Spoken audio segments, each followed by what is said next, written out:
I'm most of the times not the smartest person in a row. And yet, you have a company that became a unicorn. That is $1 billion valuation. I'm Magnus Grimeland, the founder and CEO of Antler. We're in Dubai right now, and it's such a big pleasure to have you here, Bahadir. We obviously been working together for a long time now, and it's been amazing to see your journey. For everyone who's listening in, Airalo just became a unicorn leader in their industry, but it hasn't been a straight path. It's been hard work all the way to get there, and there's tremendous amount of potential going forward. So very excited to have you here, Bahadir. You have an insane story, so look forward to hearing it. Thank you, sir. I had a being here. Can you start off perhaps sharing a little bit about your own journey? Sure. I've been an entrepreneur. I guess I can say this since 19 years old. Just as long as I remember, I've been trying to do lifestyle businesses, the small businesses, building, failing many times. And I think the last business that I attempted, which was a global ship supply business, basically every ship that goes to ports globally, they need tomatoes, potatoes, drinks, just like us. But they need it for 25 sailors, and they need it usually for 2 months because they are doing all these voyages globally. And I built a small system which will track all the ships around the world via satellite through AIS, which is the satellite tracking system. And I will be tracking them automatically globally. And when they are coming closer to a port, that I have a warehouse network, as in if they're coming to a Turkish port or a Japanese port or a port in Brazil, the system will then automatically send a telex message to the ship captain saying that, hey captain, I see that you are coming to this port in Turkey or this port in Brazil or this port in China. Do you need anything? So the system will automatically ask the captain, and this is happening through telex system, satellite messaging. And once the captain replies back as in, yes, we are coming to Brazil and this is the list of products that we are going to need there, that's where I get in. And basically think of it like Uber Eats, but for ships. Cool. So I built this warehouse network all around the world. And once I get the order from the captains, I would then send the order to the warehouse in the port. They will supply the captain, and I will get a little 5% commission of it. So I did this globally, and this is pretty much how everything led to Airalo. Can we continue? Yes, of course. Yeah. So every ship captain, once they got their tomatoes, potatoes, drinks, meats, everything they receive, they will ask me the same question. Wherever they are in the world, they will always say, do you have local SIM cards for us? So, we are in China, can you add local SIM cards because we need to stay connected, we need to call our families.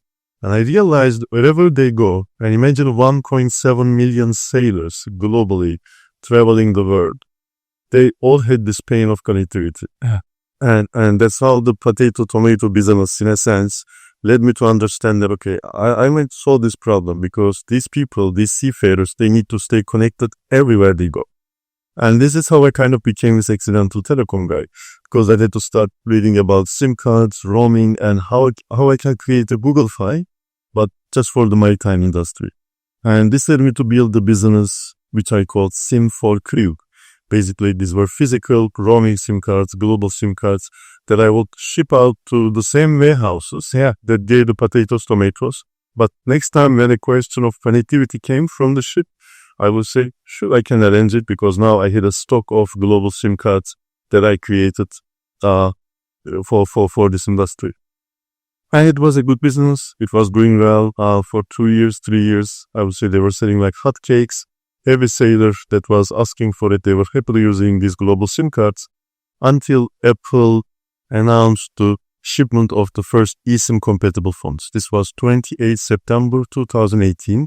I remember the date because I was very anxious. When I saw this eSIM compatible phones being shipped out, the first thing I thought was, and the funny thing is, most of the domain names that I bought about eSIMs, I bought on that day. I saw the announcement, I went to GoDaddy.com, and I bought every possible eSIM domain name I could buy because I thought, I'm going to do something about this. I don't know what yet, but this is going to disrupt my business. This is going to disrupt my global farming business. And that's pretty much how everything led to the idea of building something related to eSIMs. So the why now was just perfect, because you couldn't do a company like Airalo even if you had billions of dollars in 2017, let's say. You had to wait for the hardware to be eSIM compatible, which is either Apple or Samsung that they announce eSIM compatible phones. And that happened on 2018, 28 September, the past day. So the why now, the timing was just perfect. It was just a few months after that we met for the first time, which was incredible. And we're obviously very happy to be a small part of your journey. But we'd love for you to kind of share the story about how you first heard of Antler and how you ended up working with us. Yeah. So until I found the idea of Airalo, I was always building lifestyle businesses. I was this small-time entrepreneur. But I would say I was lacking a lot of knowledge when it comes to startups, VCs. I didn't even know the terms like checks, LTVs, like they were very foreign to me. I was hustling my own way. I was buying something and selling something, but I really didn't really understand the idea of building a global business. And when I had the idea for eSIMs, I knew that this could be something big. I just didn't know where to start. And funny enough, I saw a post about Antler on LinkedIn. I was at the MRT in Singapore. I saw the post about you guys. I said, this sounds interesting. And because it was promising that you have an idea, or you may not have an idea, but if you believe that you are a good founder, come and join us, and we will build this thing together. So I found it very interesting, and the timing was super perfect for me. I had the idea, but I didn't have the money. I didn't know what to do. I didn't know where to start.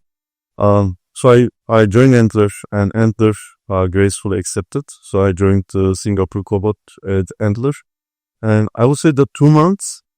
That's why whenever anyone asks me, should I join Antler, I always say it's a no-brainer, and that's not because really I did it myself, but it's because I really saw how much of an impact I saw Antler having on entrepreneurs, and for me, for my case, I always say it was like a 2 months crash course MBA. I have learned so much in the 2 months of the Antler cohort, from go-to-market to fundraising to financials, like almost like like in metrics, how Mio, they kind of download all this information and then he wakes up and he goes, I know Kung Fu. Like the Antler process to me was like, because after 2 months, I woke up and I say, okay, I know VCs, I know fundraising. Like I actually had a pretty good understanding of what I was missing during my years of entrepreneurship. And there was a lot of learning with Antler, and I did the IC with Antler and got my very first pre-seed investment, which then helped me build the MVP, do my first fires, and we did the demo days, and the rest is history. That was incredible. I remember that demo day, and I remember the IC as well. We were all incredibly excited. But I remember during the demo day, you were having a funeral for the SIM card, which I thought was a great way to get the message through to everyone. I think there's about 700 investors or so there at that day, and everyone I talked to still remember that. That was the V. You're an amazing storyteller. Right. I still have people with hammering that day saying I started using Airalo after demo day, and they are still able customers. So it worked, It's a go-to-market thing. It worked. And then you were off to the ropes, right? Like revenue started growing, I think, rather quickly, and I think Sequoia came on board a few months later, and you were on to a tremendous journey. But then obviously something happened in early 2020, which had an effect on the travel space. COVID obviously affected your business more than most. Perhaps talk a little bit about how you dealt with. Because I think most founders hit this wall in one way or another, and obviously this one was very unpredictable. So I remember those times were tough. They were incredibly hard. When somebody asks, how old is Airalo, I don't say 6 years, I say 4 years, because Like I don't count the COVID years. Yeah. Because it almost like just nothing existed in there. There was no revenue to business stop. So the thing about this is, and I have a little anecdote there. So we just raised the money from Sequoia, and we started spending it. And this was in 2019. And my idea of a Series A round was basically somewhere in 2020, June, July. That was my goal. So I was saying, okay, we have enough runway and I can start raising in 2020, July, 2020, August. That was the initial plan. But me being me, I think I made the mistake of spending on marketing in the wrong way. As in, people didn't know what eSIMs were, but instead of educating them, we were just trying to show what Airalo is. But again, because people didn't know what eSIMs were, constantly marketing Airalo wasn't working. We didn't see it back then. But one big mistake we did was we spent on marketing more than we should have. And one big mistake I did personally was, spending $10,000 on marketing, it's not working enough, probably I'm not spending enough. And then I will increase the trains, I will increase the church. Without solving the fundamental issue, we just thought marketing will help it. And these were very rookie mistakes, I would say, in our first year. So what happened was, the Sequoia money that we had, the $1.5 million, depleted way before I thought it would. So by the end of 2019, I realized, we're gonna go wake up. Like we don't have enough money and we need to start raising now. So we started raising way earlier than I was anticipating because I did a lot of stupid spendings in the beginning, which led us amid Rakuten earlier than I expected, which basically meant that I started fundraising right before COVID. So the funny thing is, if I had enough money, I would be waiting until June, July. Yeah. Because I didn't have enough money, we had to raise that before COVID, and the conversations with Rakuten started. And when COVID started coming in, this was 2020, March, April, we closed our $5 million Series A.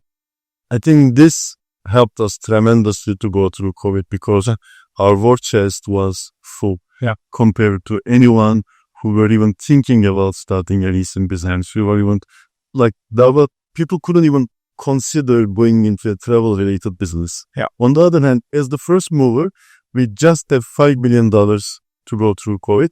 I think that helped us a lot, to go through these times. But again, the something I learned, I guess, from that experience was, it's true that everything happens for a reason. I experienced it firsthand. You will think that spending, in a sense, wrong and losing more money than you anticipated earlier than your anticipated runway would lead to a disaster, which actually it didn't for us. It led to us going to a fundraising earlier. We didn't know COVID was coming.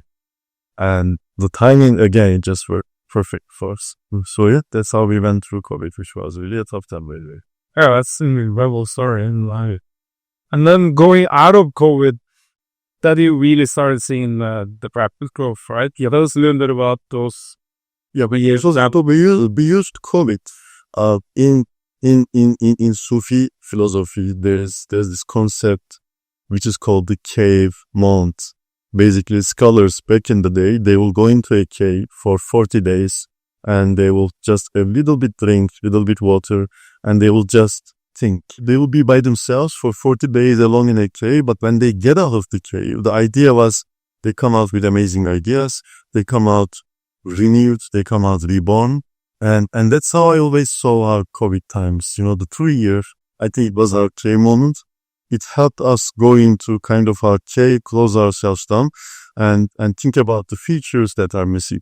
Think about negotiating better rates with our telcos. Think about doing things that we would otherwise maybe have to rush, but this time we kind of had enough time to actually make a product that we were more happy with. So that was our cave moment. That darkness, in a sense, became our period of, making ourselves better. So when we got out of the cave, we got out reborn, and we got out with a really good product, with really good rates, with really good connectivity. And when borders started opening by the end of 2022, the product market fit we knew was already there. It's just that we didn't have enough time to see it because right after 3 months we built Airalo, COVID came. So we have actually seen, yes, the product market fit is there when borders started opening and what they call the revenge travel came. Yeah, we've seen an incredible growth. I was not expecting it. I think nobody was expecting it. We started seeing literally millions of people signing up every month and using Airalo. The word of mouth was incredible. I remember this, like our checks were like so little. I remember Vitalik Buterin, the founder of Ethereum, he had a list of the top 10 things he couldn't live without, and Airalo is on it. And I think that's the power of Those moments happened a lot. And people were using Airalo, they were going with their WhatsApp groups and they were telling their friends. I had a CEO send me an email. She said, I'm CEO of a 450 people company. I used the Airalo overseas. I went back and I told that my company, everyone, this is our new official connectivity platform. No more roaming. So the word of mouth was incredibly powerful. I feel very blessed in that way that we didn't need to spend as stupid as I did back in the day, spending all money on Facebook and Google Ads and thinking that it's going to bring us revenue. What I realized was when the product just works, the rest just follows. Actually, this is something back in the day, someone from Sequoia told me, the sign of a unicorn. And I was always seeing like, the unicorn is a vague term, but the idea that a company will be successful is that you look at their reviews in App Store, Play Store, and everywhere, and if you see consistently this statement which just says, "This just works. It just works. It just works." This bit, I was very surprised because once I heard him say that, I started looking at our reviews, and there were so many times people said, "It just works. It just It just works." I think so. That's a big sign for us that we were on the right path, I will say. And yeah, there was just an incredible product market fit, incredible virality. People were just telling their friends. And a couple of weeks ago, we passed 20 million customers using Airalo. incredible 20 million. Andrew, the early days when we first met, I was on a lecture Singapore Management University in UK over, and we obviously focused a lot on supporting founders in the early days, but then over time now we also had the ability to work with and back founders for a long period of time. Yep. We also took part in the latest round that you guys have. So we'd love if you can share a little bit of everyone on how we've been helpful in those later years of your journey. Yep. I think one thing I really like about, and I think I've praised this many times, is that once Antler is emotionally and financially invested in you, I don't think there was a single time in the last 5-6 years that I felt abandoned. And I think that is super important because it's not a crime if an investor doesn't check up on you. It's not a crime. Some investors, they like to stay quiet. They like to be behind the scenes. But something that I always liked about Antler is from day one. And here's the funny thing about Antler. I know people go for, and entrepreneurs go for fundraising and they keep knocking on doors. And I did the same. I kept knocking on doors. In every round, I kept knocking on doors. Every investment that I got, though, came from an introduction that came from Antler. So my pre-seed came from Antler. My pre-seed angels introductions came from Antler. My seeds introductions came from Antler. My Series A's introductions came from Antler. My Series B's introductions came from Antler. Was I knocking on every door, on every VC? Yes. I was being rejected or, we have a lot of conversations that we are going to follow up. We are going to see. But whenever a solid introduction came from Antler, that party invested in Airalo. I don't know the reason, but that's a pattern that I always saw. And that's probably one of the biggest things that Antler did for us. I always was again blessed to have a believing investor in every round that was introduced by Antler. That was one thing. And the other thing is, like, you see from our first days, early days, like I call him Sensei.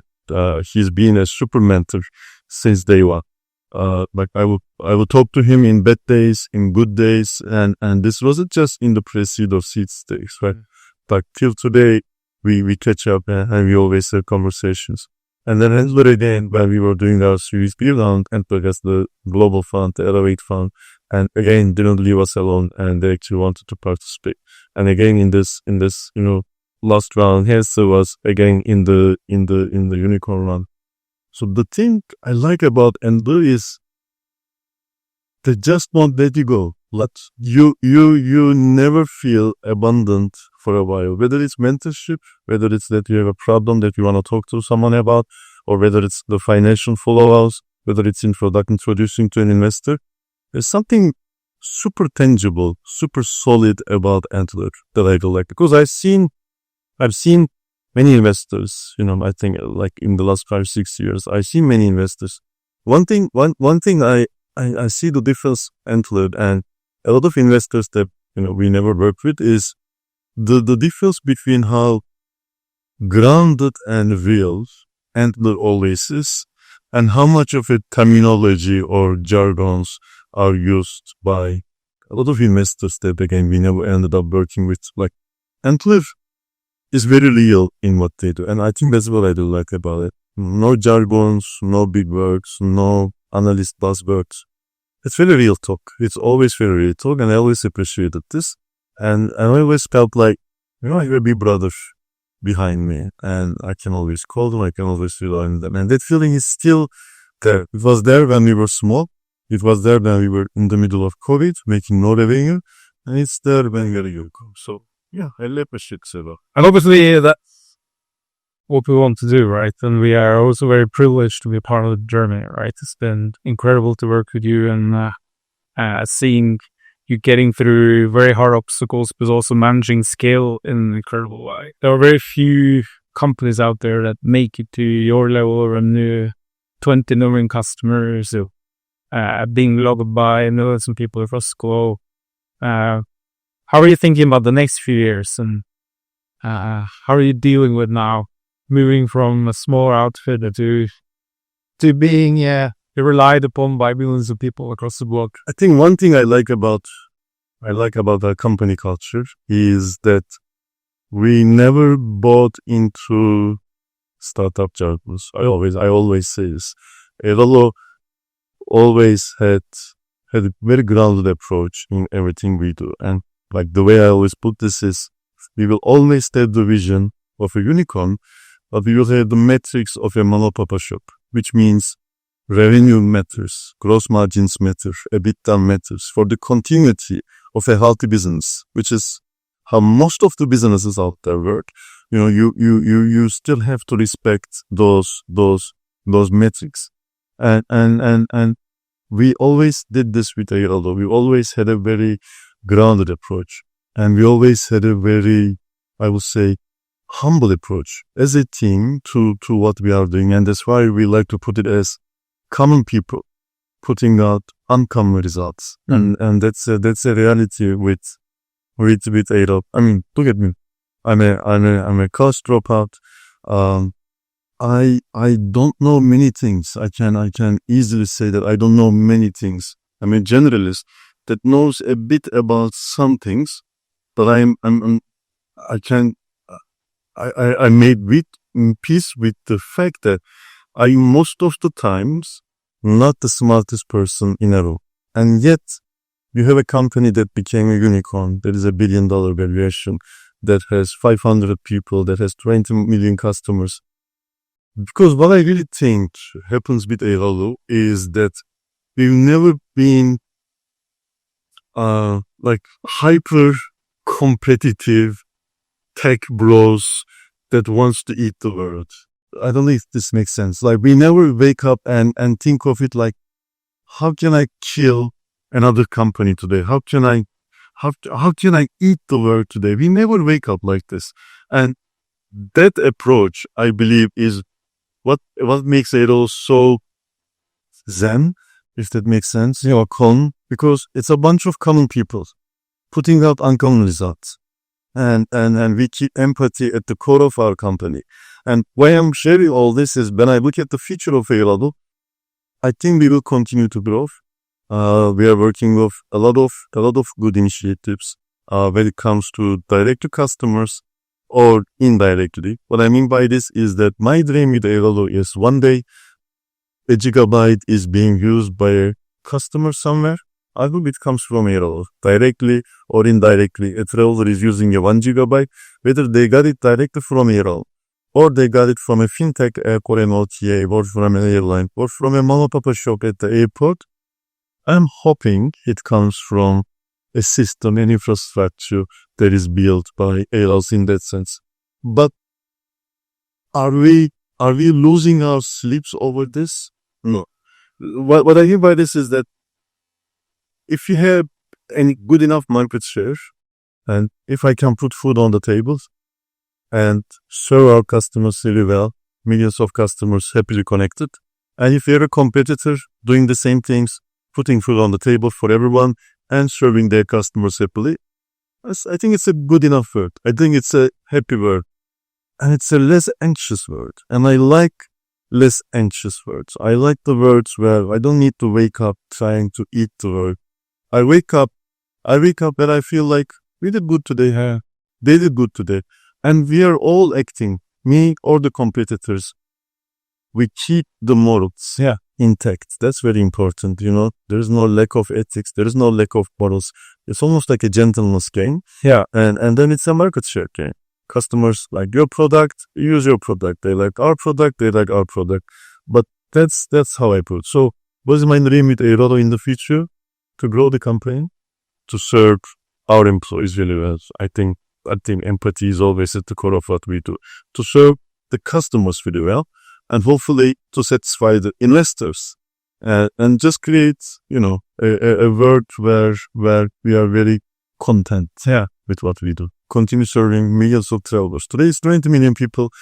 Keep in mind there are 1.2 billion travelers globally. Yeah. These are people spending too much money on roaming. These are people wasting time at the airport buying a SIM card.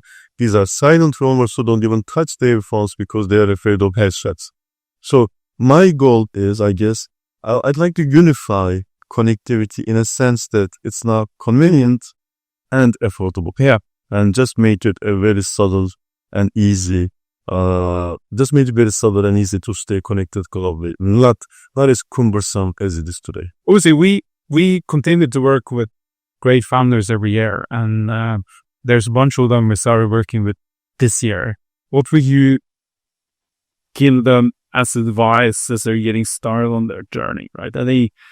Any pieces of wisdom you did that it's important for them to think through, because it's a pivotal moment of their life where everyone goes all in on solving an important problem, and we all know that nobody has a straight path. There's no size that fits all, but I guess what worked for me, or what I put there, I'm not saying this is the best way or this is the right way, but it's a way.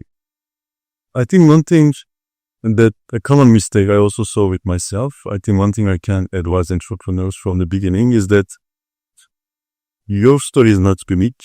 So I think what will be really helpful for yourself to start with is to stop telling yourself that if I told my life to someone, it will become a book, it will become a movie. I think that attitude that, I'm going through all this drama and I'm going through all this hardship and my story is very unique is some sort of a victim psychology, I would say. But it's a position, like all entrepreneurs have to remember that you have chosen this. So you have chosen to wake up and conquer the world instead of working a 9 to 6 p.m. job. I'm not saying that's bad, but you have not chosen that, you have chosen this. So now you are living the consequences of your own choice. So acting like you're a victim all the time and trying to gather the world around, do you see how I'm working until 3 a.m. and I wake up this early? It's none of our business. And nobody needs to care about this. It's your choice. You made this choice because you wanted to create something else. So I think one of the main things I can tell entrepreneurs to kind of drop the whole victim psychology, I would say. And then what you do is every day is going to be different. You just power through. That's what I learned eventually. In the last 6 years, there will be really good days. There will be really bad days, but we just power through. There's no magic computer. Some days will be terrible, but it's not going to be end of the world. It never is end of the world. It feels like end of the world during that time, but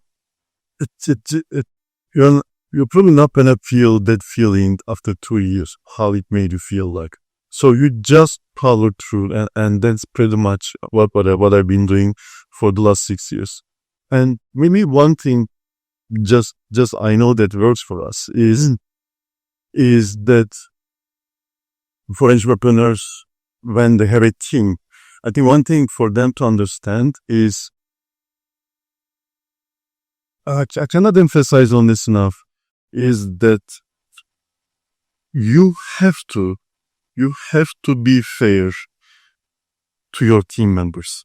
And because this is so overlooked, I've just seen an example here, 300 people waiting in the hut to do a walk-in interview in a company. I was so shocked that people were treated that way. 300 people, scorching hot weather. They had their CVs in them because that real estate company, whoever they are, told them to wait for a walk-in interview.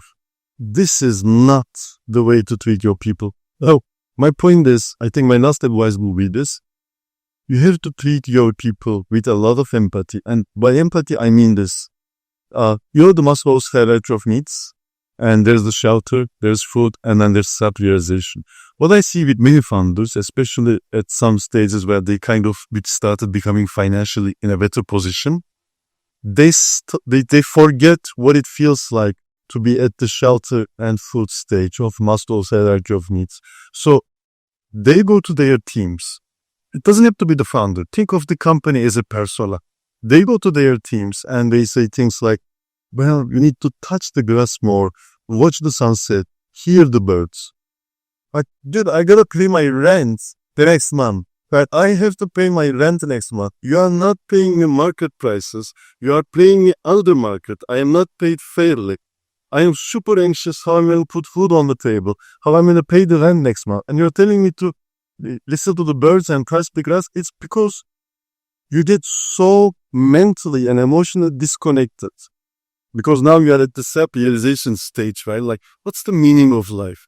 Well, not everybody is there. People are at the stage of paying their rents. So I think one advice I can give to all founders or companies as a persona, stop being disconnected from your people's actual needs, which is providing and survival and taking care of their families. First, you need to take care of these. Then we can tell people to watch the rainbows. So point being, be very grounded and don't lose the empathy for your team, because you're going to be building this with those people, and you cannot ignore them. The way I see many people are being ignored every day, with unfair pays, with unfair leave days, just treating their people as numbers to be utilized, which they're not. These are human beings with stories. These are human beings with problems. These are human beings getting divorced. These are human beings with sibling fights. These are human beings with families in war-torn zones. These are human beings who are migrating to a new country, what to do next. These are people with stories. The worst thing you can do is be unfair to them while they are going through all the shit that they are going through. So my advice to every founder, like, level with your people, like, in an incredibly empathetic way, so that they are not numbers for you to utilize. Just remember, like, people have a lot of stories, so don't add extra anxiety into their existence. There's so much pain every day in the world. There are so many stories I sometimes hear, not founder stories, like human stories. There are so many stories that could be made into movies or books. Like, I'm sorry, my dear friend, my good entrepreneur friend, but, you not able story is so unique in a sense that needs to be a movie or a book. So I think it's very helpful to snap out of this whole poor me and my dramas and the whole victim cycle. And you've chosen this, you just power through this. That's all you do. Every day you grind through it, you power through it because this is your choice. You're chosen this fight. So snap out of the victim thing. It's not gonna be a book, it's not gonna be a movie. Just build your company. I don't know you're chosen this path. Yes, that's how I look at it. Great advice. Really, really appreciate you taking the time, being a great part of the community, and we're very excited to be a small part of yours today. So very, very well done. I'm always just the start, so excited to see the future. I'm super happy, and I'm always grateful that Antler chose to become a part of this. Like, I don't say this enough, but I can say there are moments in my life that changed my life. I can easily say being in Antler changed my life. Like, Chris, I'm not exaggerating this. This is so real. Being part of Antler changed my life to a level that I couldn't even dream of maybe 10 years ago. So I appreciate you guys being part of this. Truly, thank you. Thank you. Oh, that's great. And everyone who's listening and watching, go and buy Airalo SIM cards. It's the best service out there.